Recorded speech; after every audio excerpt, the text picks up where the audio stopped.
ప్రజాకవి కాళోజీ నారాయణరావు గారి 23వ వర్ధంతి షామీర్పేటలో ఘనంగా జరిగింది.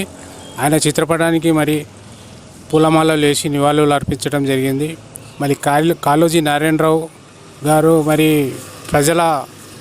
తెలంగాణ ప్రజల కోసం తన జీవితాన్ని ధారపోశారు. వారి రచనలు ప్రముఖమైనవి.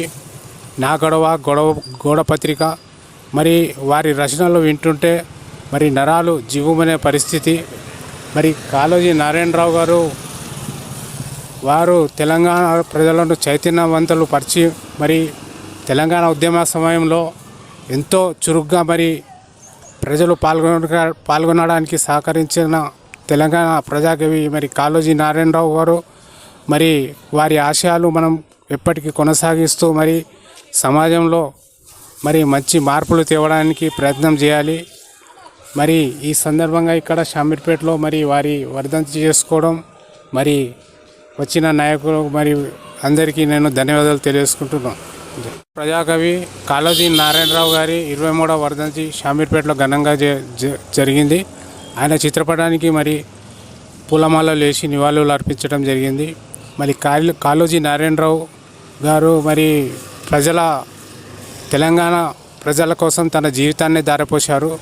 వారి రచనలు ప్రముఖమైనవి. నా గోడ పత్రిక. మరి వారి రచనలు వింటుంటే మరి నరాలు జీవమనే పరిస్థితి. మరి కాళోజీ నారాయణరావు గారు వారు తెలంగాణ ప్రజలను చైతన్యవంతులు పరిచి మరి తెలంగాణ ఉద్యమ సమయంలో ఎంతో చురుగ్గా మరి ప్రజలు పాల్గొనడానికి సహకరించిన తెలంగాణ ప్రజాకవి మరి కాళోజీ నారాయణరావు గారు. మరి వారి ఆశయాలు మనం ఎప్పటికీ కొనసాగిస్తూ మరి సమాజంలో మరి మంచి మార్పులు తేవడానికి ప్రయత్నం చేయాలి. మరి ఈ సందర్భంగా ఇక్కడ షామీర్పేటలో మరి వారి వర్ధంతి చేసుకోవడం, మరి వచ్చిన నాయకులు మరి అందరికీ నేను ధన్యవాదాలు తెలియజేసుకుంటున్నాను.